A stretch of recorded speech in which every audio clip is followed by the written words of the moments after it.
This is lesson 9-7, linear, quadratic, and exponential models. This is a chart of the models of functions that we have, the linear, quadratic, and exponential models, as well as what they look like on a graph. You should be taking these chart down and drawing pictures, sketching pictures in your chart so that you have a rough idea of what the graphs look like. Notice, of course, that the line does not change at all in terms of it's always going up or it's always going down. The quadratic model is a parabola, so it does either start going down and then turn and go up, or start up, turn, and then goes down.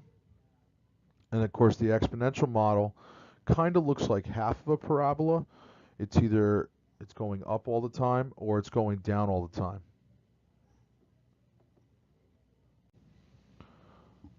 Let's take a look at an example of choosing a model by graphing.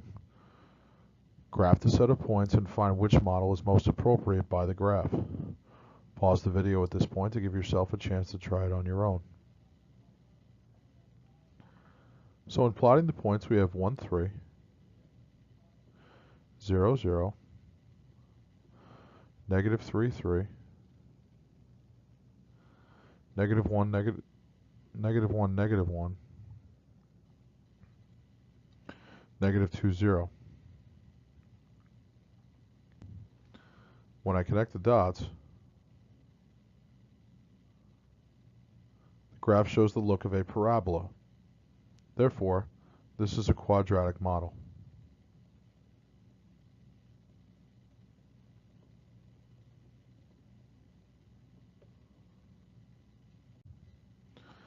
Let's take a look at an example of choosing models using differences or ratios. First, we have two different types of things that we look for in the y values. We can look for common differences, or we can look for common ratios. First, we should probably start out by finding common differences. Again, the word differences means to subtract. If your first set of differences is common, you have a linear function. If your first set of differences is uncommon, try to find a second set of differences to see if it's quadratic. If neither your first or second set of differences are the same, then move to ratios. Reminder that ratios means to divide. If you have common ratios or something close to it, your function is now exponential. Let's take a look at an example. By the chart, let's find the function that best models the data. Pause the video at this point to give yourself a chance to try it on your own.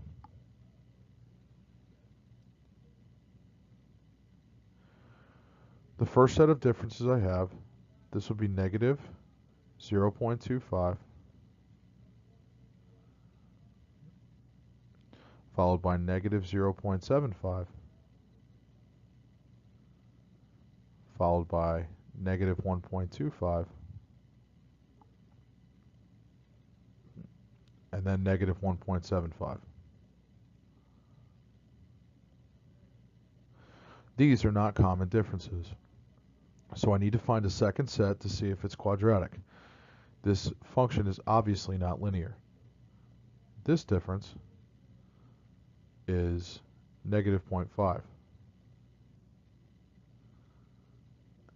This difference is negative 0.5. And this difference is negative 0.5. Your second set of differences is common. Therefore, this particular function models a quadratic function.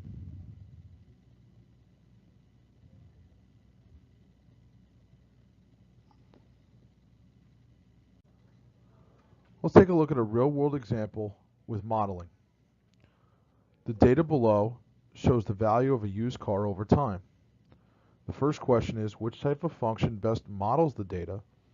And the second question is to write an equation modeling the data. Pause the video at this point to give yourself a chance to try it on your own. So the first thing I'll do is look for common differences. What I have here with 11,065 minus 12,575 is a negative 1510. When I go 9750 minus the 11,065, I get a negative 1315. So right away I already know that this one is not linear because I have uncommon differences in the first set. When I do 7540 minus the 9750, I get negative 2210. Now at this point, what I would normally do is take a look to see if I have a second set of common differences. However, just in looking at these numbers, I can see that there's going to be minimal gap between negative 1315 and negative 1510, and a much bigger gap between negative 2210 and negative 1315. So, linear doesn't exist, and quadratic will not exist. Let me take a look at common ratios. When I do 11,065 divided by 12,575, I get approximately 0.88. When I do 9750 divided by 11,065, I again get approximately 0.88. When I do 7540 divided by 9750,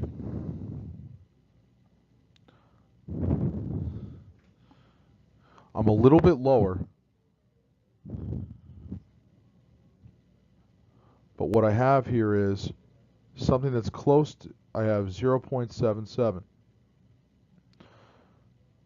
All of these are very close. So while we don't have common ratios, it's close enough that we can consider this to be an exponential model. So at this point, what I want to do is I want to find an equation that models an exponential function. Just to recall, remember that your exponential functions should look like this. P equals P sub 0, 1 plus R raised to the t power. Now keep in mind, what we have here is 0.88, okay? And the values are going down. So this plus will actually become a minus in this situation because of the fact that my depreciation in the car, the values are going down. So in this case, my principal will be equal to what it was in the first year, 0, to 12,575